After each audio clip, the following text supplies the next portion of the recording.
Bonjour et bienvenue. Je suis Alban Mas, coach carrière, et mon objectif, c'est d'aider 100 000 personnes à trouver leur voie. Pour remplir cette mission, j'ai cofondé la Carte des Talents. Nous proposons des accompagnements en recherche d'emploi, en bilan de compétences. Nous créons des outils comme le test Carte des Talents et nous animons tous les 15 jours une libre antenne dont voici la rediffusion. Je vous souhaite une très bonne écoute.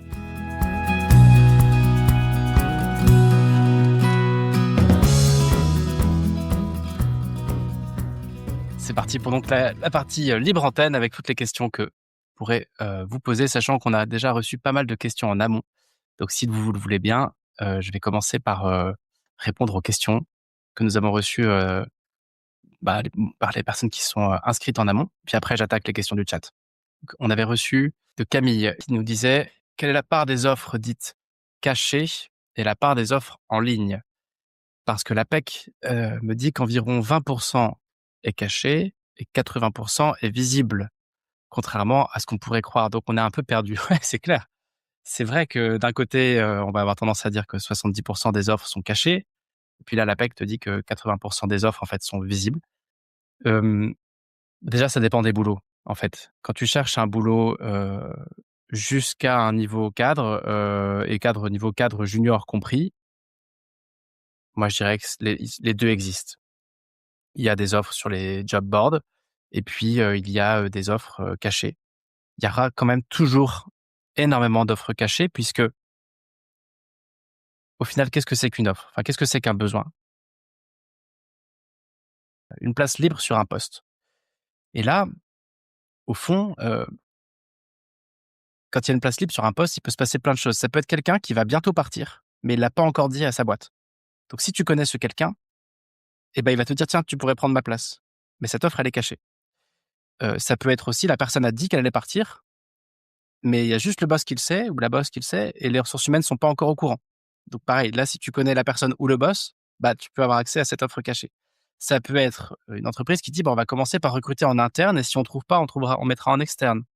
C'est souvent comme ça. Et donc, il y a quand même une énorme part des besoins qui sont cachés. Moi, j'en suis assez convaincu. Mais je crois qu'au fond, les stats, ça va pas être ce qui compte le plus. Ce qui compte, c'est de toute façon, dans une recherche de boulot, si tu n'actives pas ces 2 facettes-là, la facette passive avec les sites d'annonces et la facette active avec, les rencontres, tu vas te priver d'énormément de connaissances et d'énormément d'opportunités. Et donc, je pense qu'il faut pas se poser trop la question. Mais les statistiques, franchement, je crois qu'on peut leur faire dire un peu ce qu'on veut. Sur des postes C-level de dirigeants de très hautes boîtes, il y a aucune offre qui est visible et sur des postes, où il y a des gros besoins en bras dans la restauration et autres, elles sont toutes publiées et il y a même des aimants qui sont là tout le temps parce qu'il y a tout le temps besoin de bras. Donc, c'est difficile, ça va dépendre beaucoup des catégories de boulot quand même. Hélène qui dit que est-ce qu'on parle d'une méthode avec un accompagnement payant? Bah, là, tout ce que je vous ai livré, c'est fait pour que vous puissiez vous débrouiller par vous-même, hein. Le but, c'est vraiment que vous puissiez, activer la clarification de votre projet, de l'amélioration de votre recherche passive, une activation sur une recherche active et une meilleure exécution sur vos candidatures. Et toutes ces ressources-là, elles sont disponibles gratuitement sur le podcast Trouver sa voie, sur la plateforme dont je vous ai mis le lien. Elles arrivent, jour après jour sur la plateforme. Voilà. Après, nous, on propose aussi des accompagnements payants, en effet, soit pour clarifier la suite, clarifier son projet avec le bilan de compétences, soit pour être soutenu dans cette phase-là et aussi pour être mis en réseau. Parce que parfois, ce qui est dur, c'est d'avoir les bons contacts. Forcément, on est un collectif, on travaille avec des coachs qui sont compétents, et donc, ils peuvent amener beaucoup de réseaux et beaucoup de connaissances. Surtout que la plupart sont des recruteurs, donc ils connaissent bien le sujet. Une question de Nathalie. Quel conseil pour une femme senior issue du service public, sachant que je n'ai pas le droit à l'ARE, ni la possibilité d'utiliser mon CPF pour financer une formation? Eh bien, Nathalie, moi, j'aurais tendance à dire que, de façon gratuite, on peut faire énormément de choses déjà. Il existe beaucoup de matières et l'important, je pense, c'est de pas rester seul. Donc ça peut être de trouver un alter ego qui va jouer un peu ce rôle de coach. Et ça peut être aussi d'avoir une autodiscipline et puis d'aller chercher toutes les ressources gratuites qui existent. Après dans la fonction publique, j'aurais tendance à dire que L'avantage, c'est qu'on peut être mis en disponibilité ou c'est qu'on peut avoir des phases, si je dis pas de bêtises, de construction d'un projet sans non plus complètement quitter le navire. Je connais pas les détails de ton contexte, mais j'aurais tendance à dire que avant de quitter le navire, il vaut mieux avoir trouvé la suite, quoi. Hem, Valérie qui nous demande, comment faire une reconversion en tant qu'infirmière à partir de 60 ans. Alors là, le sujet, il est, on n'est pas complètement dedans, mais bah, pour moi, ce serait juste en 2 mots, hem, avant de te lancer dans une nouvelle aventure, vérifie. Parce que les reconversions, il y a beaucoup de miroirs aux alouettes, et on peut vite se retrouver déçu. Donc, ne lâche pas ce que tu as, et trouve ce qui t'intéresse à côté avec méthode, avec des outils qui existent et puis, et puis et puis fais-le progressivement. Mais c'est un petit peu dur de répondre à ça. Florence nous dit: «Après 1 an de chômage sur mon métier de niche, je cherche un plan B pour retrouver avant 2 mois un poste de salarié. Comment refaire mon CV?» Eh bien, il y a un épisode dédié à ça. C'est de faire un CV basé sur les annonces et pas sur, ton parcours. Hem, Est-ce qu'il faut faire un CV par compétences ou, par chronologie? Pour moi, ni l'un ni l'autre. Il faut faire un CV basé sur tes annonces. En fait, pour être plus précis sur le CV, nous, on propose 2 approches à nos clients. Un CV qu'on va appeler un CV A, qui est un CV autobiographique qu'on n'utilise pas pour les annonces. C'est un CV qu'on utilise pour parler de soi quand on échange avec des gens et qu'un jour on nous dit: «Tiens, passe-moi ton CV». Bon, bah, OK. Là, on a besoin d'un CV autobiographique, c'est le CV traditionnel que vous connaissez bien. Et puis il y a le CV de type B, le CV qui est fait pour déclencher un entretien et celui-là, il est ni chronologique, ni, basé, sur les compétences. Il est basé sur l'annonce et sur le besoin du recruteur et il consiste à extraire ce qui est dans cette annonce et à essayer de tourner notre CV pour que ce soit vraiment une réponse claire à ce besoin. Hem, voilà. Ça, c'était les questions, écrites. En amont. Merci, de les avoir posées et on a donc Chloé. Chloé, tu nous dis: «Comment tu prends contact quand il n'y a pas les coordonnées d'une personne spécifique?» Alors, les coordonnées, tu peux les trouver, hein. Tu peux, t'abonner à LinkedIn Premium, pendant 1 mois gratuitement et puis du coup, tu peux envoyer un message. Ah! Attends, ça dépend si ta question c'est: «Est-ce qu'il n'y a pas de personne spécifique, donc il n'y a pas de nom?» ou «Est-ce que tu as pas les coordonnées de la personne?» Et je vais essayer de répondre aux 2. Si tu connais le nom et le prénom de la personne, mais que tu as pas ses coordonnées, eh bien, il existe, donc l'abonnement premium LinkedIn. Il va exister aussi des sites pour tester, pour trouver l'adresse mail de quelqu'un dont tu as juste le nom et le prénom. Tu tapes ça sur Google et tu trouveras, c'est des sites gratuits. Et puis nous aussi, on a des petits outils qui nous permettent de trouver les coordonnées, des gens qu'on vise pour gagner un petit peu de temps. Et après donc, si ta question c'était: «Comment on sait quelle est la personne qui recrute?» parce qu'en fait, il y a pas de nom ni prénom dans l'annonce. Bah, là, une fois de plus, c'est d'aller, sur le terrain et de se renseigner, hein, d'appeler l'entreprise, d'aller faire son travail de journaliste pour savoir qui est derrière tout ça. Hem, donc voilà, ça peut être de contacter les RH, ça peut être même de contacter l'accueil, hein, mais voilà, c'est vraiment bah, là, c'est un boulot à faire à la main, c'est un boulot de défrichage et quasiment d'enquêteur.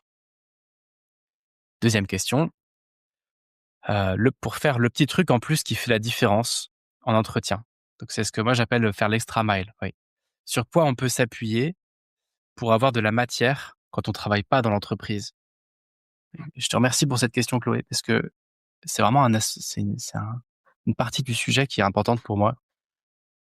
Vraiment, la plupart du temps, les gens vont en entretien et puis, ils essaient de se vendre et puis ceux qui aiment pas se vendre, bah, ils essaient de se débrouiller pour, pour tenir 1 heure, sans voilà, sans trop trembler et puis en espérant qu'à la fin ça marche. Mais vraiment, les entretiens qui marchent, c'est des entretiens où à la fin le recruteur, il a envie d'aller boire une bière avec nous parce qu'il se dit: «Mais en fait, ouais, ça match quoi, ça match sur la personne, cette personne-là, elle est je me vois déjà bosser avec elle». Moi, j'ai un exemple, une personne accompagnée qui s'appelle Alexandre et il me dit: «Bah, voilà, à la fin de l'entretien, on allait boire des bières avec toute l'équipe». Il faisait déjà partie de l'équipe. Il avait déjà amené tellement de valeur et s'était déjà tellement projeté dans le boulot qu'en fait, assez rapidement, l'entretien a tourné en réunion de travail, quoi. et c'est devenu un détail de régler les derniers aspects, c'est-à-dire, date de démarrage, rémunération et ça existe ça, ça existe. Donc sur quoi tu peux t'appuyer? Eh bien, j'en ai pas beaucoup parlé quand je parlais d'améliorer l'exécution, mais quand tu vas postuler quelque part et que tu vas faire un entretien d'embauche, tu peux pas, si tu veux bien exécuter, tu peux pas arriver sans savoir qui tu vas rencontrer, quel est le contexte de cette personne, quel est le contexte de la boîte et de l'équipe et le contexte de ce recrutement, quels sont les besoins, qu'est-ce qui est recherché, qu'est-ce que ce recrutement va permettre et qu'est-ce qui peut être des deal breakers, comme on dit en anglais, des contraintes, des choses qui font qu'en fait ça va pas passer, genre le télétravail ou une rémunération. Et ça, comment tu fais pour le savoir?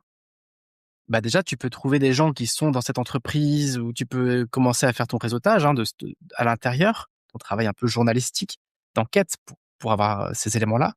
Mais si je pousse le curseur à l'extrême, moi, c'est quelque chose que j'ai déjà vécu, déjà fait et déjà fait faire. Tu as le droit d'appeler le recruteur en disant: «Écoutez, on va se voir dans 3 jours. Moi, je vais pas arriver les mains vides. On va faire un entretien ensemble. Je j'ai pas l'habitude d'arriver les mains vides en entretien. J'arrive avec déjà des éléments, de travail et donc j'ai besoin juste que vous m'expliquiez en 2 mots le contexte dans lequel vous recrutez et l'objectif que vous poursuivez et s'il y a des éléments qui peuvent être contraignants» et en fait, c'est pareil, j'ai envie de dire, faut se débrouiller. J'ai pas la solution toute prête là-dessus, mais il faut arriver, pour faire un bon entretien, arriver avec déjà ces éléments pour pouvoir amener quelque chose, quoi. Sinon, en effet, tu es dans le flou, tu vas au hasard. Mais si tu as ces éléments-là et vu que tu es quelqu'un de bien affûté et que tu es pas là par hasard, bah, si tu mélanges ce que toi tu sais faire et ce que tu as compris du besoin, tu vas pouvoir commencer à amener de la valeur. C'est obligé. Sinon, c'est que, bah, il vaut mieux pas que tu aies le boulot parce que qu'est-ce que tu feras si tu es recruté, quoi? Alors Camille, qui nous demande: «As-tu un podcast dédié à la préparation d'entretiens? Comment gérer ces entretiens?» Écoute, je me le note pour en faire un parce que, oui, il y en a plein, mais ils sont pas très structurés. Il y a 2 ans, j'ai fait 2 épisodes hyper longs, 2 fois 1h30. Je crois que ça a saoulé tout le monde, à commencer par moi, où j'explique tout ça, mais c'était beaucoup trop long. Donc je me note de faire un épisode là-dessus. Voilà. Oui, oui, en tout cas, il y a beaucoup de matière, hein. Je te partage le lien du podcast parce que tout n'est pas encore sur la plateforme et si tu fais une recherche de mots-clés dans le podcast, tu devrais normalement, trouver ton bonheur, mais j'essaierai de faire mieux parce que clairement, c'était un peu une usine à gaz. Voilà. Hem, Florence, souvent, nous n'avons pas le téléphone du contact et des RH. Pardon, et les RH verrouillent leur profil LinkedIn, donc pas de connexion possible. Ouais, bien sûr. J'en reviens vraiment à une des approches, c'est tu repères 3 personnes dans la boîte, tu leur envoies chacun un message bien simple et bien efficace pour essayer d'échanger avec eux. Même même si tu cherches un boulot, je reprends toujours mon exemple du commercial par simplicité, même si tu cherches un boulot en tant que commercial, tu peux très bien contacter le responsable comptable, le responsable, financier ou quelqu'un qui travaille, en R&D.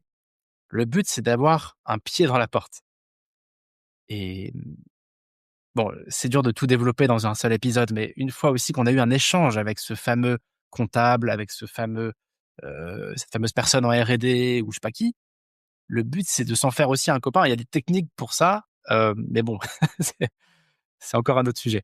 Mais, mais bon, ce qui est sûr, c'est que déjà, si tu enfin, il y a plein si tu cherches sur internet et que tu veux savoir si tu cherches un boulot dans une certaine branche, dans une certaine boîte et que tu sais à peu près, qui tu recherches, bah, tu vas trouver avec des sites de recherche d'email, avec LinkedIn. Il y a aussi une boîte qui s'appelle, Société Info, qui permet d'avoir un peu l'organigramme des entreprises. Oh, tu peux te dépatouiller pour trouver quand même un contact. Moi, j'ai tendance à privilégier les opérationnels plutôt que les RH. Alors, pour tous les RH qui écoutent en direct ou en replay, je m'excuse par avance, mais moi, j'ai tendance à essayer plutôt de de conseiller à mes clients de parler directement avec la personne qui a un besoin, parce que cette personne-là, elle fera des exceptions pour vous, là où un profil RH fera moins souvent d'exceptions, parce que son boulot, c'est quand même de sécuriser un peu les choses, pas forcément de prendre des risques. Donc oui, essaie de trouver le contact de l'opérationnel derrière tout ça, quitte à te déplacer, hein. quitte à te déplacer. Hem, Armel, qui nous demande: «Il existe des gens qui arrivent avec un projet clair, mais un discours qui ne suit pas. En gros, on sait ce qu'on veut, mais on ne sait pas le dire ou le traduire vraiment. Quel conseil lui donnerais-tu?» Écrire. Écrire le pitch en fait, un projet qui est clair, il doit pouvoir s'écrire en une phrase. Je te prends un exemple. Je suis coach carrière, j'ai cofondé la Carte des talents avec Jean-Antoine. Heu, mon sujet, c'est, de trouver des débouchés, pour mon activité parce que je prends un exemple où je veux, trouver plus de débouchés. OK. Bah, voilà, ce que je viens de dire en amont, c'est ça mon pitch. C'est voilà, ça fait, 6 ans que je suis coach carrière, je cherche plus de débouchés, je rencontre des gens qui sont des bons mentors, dans le coaching et qui semblent avoir, trouvé des moyens d'avoir des débouchés. Point. Si le projet est simple, s'il tient en une phrase, et ben, le pitch tient en une phrase aussi. En tout cas, c'est ce que j'observe. C'est souvent plus facile à faire en tant qu'externe. C'est dur à faire pour soi. C'est dur de se vendre tout seul. C'est dur de se pitcher tout seul. Et c'est vachement plus facile quand on a un ami ou un coach ou qui que ce soit qui nous aide à écrire un pitch sur notre projet parce que c'est plus naturel quand ça vient de l'extérieur paradoxalement. Camille qui nous écrit: «Je sais que ça dépend des métiers et des secteurs, mais observes-tu aussi une période très compliquée pour la recherche d'emploi? Très peu d'offres, beaucoup de candidats sur les mêmes offres, c'est désespérant. Comment garder la motivation?» Hem, Carrément, je l'observe, je le constate. Il y a 2 choses, moi, qui me surprennent par rapport à cette situation. La première, c'est la vitesse à laquelle les cycles évoluent. Il y a encore un an, tu pouvais voir sur LinkedIn, des recruteurs indépendants qui écrivaient, «Je gagne 10 000 € par mois en tant que recruteur, c'est la panacée, heu, c'est de la folie, avant le métier de recruteur, tu gagnais 2 000 € par mois, aujourd'hui tu gagnes 10 000». Et et en fait, et tout le monde parlait de, comment on appelle ça? De marque employeur, parce que les entreprises n'arrivaient pas à recruter et cetera. 1 an plus tard, c'est l'inverse. Tu vois qu'en fait, il y a énormément de gens qui cherchent, qui galèrent, qu'il y a très peu de postes, que l'IA est littéralement en train de bouffer des postes et on commence à le voir, hein. Il y a vraiment des gens qui sont remplacés par des IA, c'est plus de la prospective, c'est de la vraie vie, c'est à tous les niveaux. Donc oui, franchement, en ce moment, je trouve que la période est compliquée. Raison de plus pour clarifier, cibler, être efficace et cetera. Parce que, bah, j'ai envie de dire, il y a un moment, il faut bien concrétiser tout ça. Hem, mais il y a aussi quand même quelque chose d'autre qui s'est passé, hein, et ça fait pas un an. C'est, depuis qu'on postule par internet, mais en fait, tout le monde postule à n'importe quoi et vraiment ça noie les recruteurs, quoi. Donc tu peux avoir un super profil qui passe complètement aux oubliettes parce que tu as été phagocyté par 478 CV, à côté de la plaque et qui font que le tien, bah, le recruteur, il a même pas eu le temps de le lire, quoi, et qu'il y a consacré 2 secondes au lieu d'y passer 1 minute. Donc c'est pour ça aussi que je vous invite vraiment à essayer d'être bon dans chaque niveau là que j'ai décrit parce que c'est ce que disait Gladys Ramet qui est venue 2 fois au micro et elle a carrément raison. Elle dit: «C'est un peu terrible, faut être bon partout maintenant». Mais c'est vrai. Pour finir sur ce sujet un peu contextuel, je trouve que le contexte est très difficile. Après quand il y a des secteurs qui sont, moribonds, il y a d'autres secteurs qui se développent. Donc aussi la question à se poser, c'est où est l'argent, quoi? Heu, Où est l'argent? Plutôt que de galérer dans des boîtes qui coulent, dans des pans de l'industrie qui coulent, bah, qu'est-ce qui ne coule pas, tu vois? Il y a des étapes avant de quitter la France, quoi.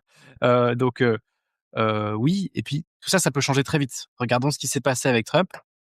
Trump, en gros, il a commencé à faire une politique un peu radicale anti, ESS, anti-association, anti, développement durable, anti, projets sociaux, et d'un seul coup, tu as tout ce pan-là de l'économie européenne et mondiale qui se casse la gueule, tout ce qui est lié, au changement climatique, aux actions sociales et solidaires, à la responsabilité sociale des entreprises. Tous les budgets se coupent et cetera parce qu'il y a quelqu'un aux États-Unis qui a décidé que c'était fini, que c'était pas le sujet du moment, que maintenant c'est plutôt la sécurité, la géopolitique et les conflits. OK. Mais tout ça, ça a changé, mais ça a changé quoi? En 1 an?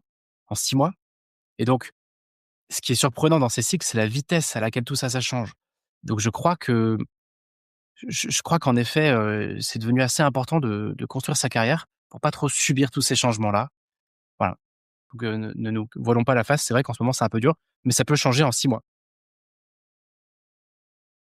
On a Tan qui nous dit: «Tu as parlé du personal branding. Pourrais-tu nous donner un peu plus de détails sur la méthodologie ou les techniques pour arriver à définir son personal branding?» Waouh, bah là, Tan, on est reparti pour 1 heure si on se lance là-dedans, là. Non, bah, déjà, j'ai interviewé une personne qui s'appelle Mathieu Bernard, donc tu peux cliquer sur le lien du podcast parce que cette interview n'est pas encore sur la plateforme, de la carte des talents. Et lui, c'est un pro de personal branding et il dit pas mal de choses intéressantes. Donc première réponse à ta question, c'est, bah, regarde sur LinkedIn, tu as un paquet de, papes du personal branding. Il y a plein de gens qui se sont, spécialisés là-dedans. Dans le lot, il y en a quand même pas mal qui disent des choses intéressantes, donc ils sauront mieux te parler de personal branding que moi.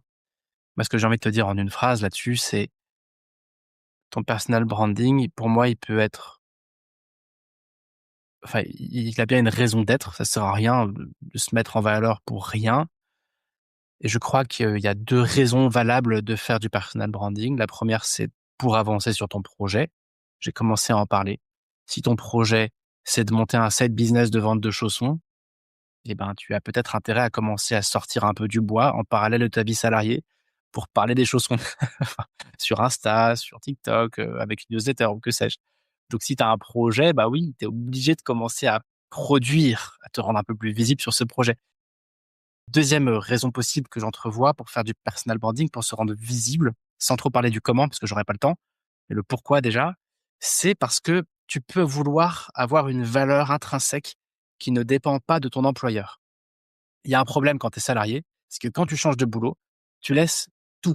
Tu laisses ton fichier client, tu laisses tout ce que tu as développé et tout, tu le laisses à la boîte. C'est le jeu. Alors que si tu travailles un peu sur ta valeur, si tu te rends un peu visible sur LinkedIn ou dans des réseaux en parallèle de ton boulot, ton expérience n'est pas seulement rattachée à ta boîte, mais elle est rattachée à ton identité personnelle.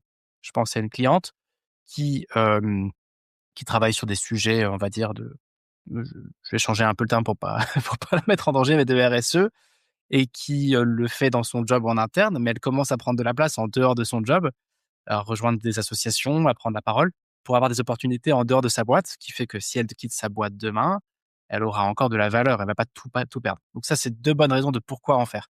Comment en faire? J'ai envie de te dire, il faut être de mon point de vue, dans une optique de production pour se rendre visible. Mais la production, ça peut vouloir dire beaucoup de choses et il y a pas que LinkedIn, il y a pas que Insta, mais j'ai pas le temps d'en parler là. Voilà, j'espère que ça a pu éclairer un peu ta question. Peut-être une dernière question de Camille. Du coup, oui, c'est plus une affirmation. Je te réaffirme, un intérêt pour un podcast sur comment garder la motivation et le moral dans des périodes pas simples de recherche d'emploi. OK et ben, c'est noté. Ce sera le mot de la fin. Hem, mais déjà, si tu échanges avec 3 personnes par jour, si tu fais du sport et que tu, t'entoures bien et si tu t'autorises un peu à galérer parce que c'est galère, sans trop te sentir, nul quoi, parce que c'est juste le jeu en fait, c'est comme ça. Eh bien, bah, peut-être déjà ça te fera peut-être un peu de bien d'entendre ça et puis il y a quand même des opportunités. On finit toujours par trouver, heureusement. Hem, voilà, ben, on va s'arrêter là parce que ça fait déjà plus d'1 heure. Je vous souhaite à tous, à toutes une belle journée. Tiens, une petite musique pour vous mettre, pour vous donner la patate là. Une musique que je mets moi quand j'ai besoin de courage. Ciao. Merci d'avoir écouté cet épisode. S'il vous a plu, pensez à le partager et à nous laisser un commentaire. Pour poursuivre la discussion, rendez-vous sur albonmas.com et sur lacartedestalents.com pour accéder à notre plateforme de ressources. À très bientôt et d'ici là, prenez soin de votre carrière.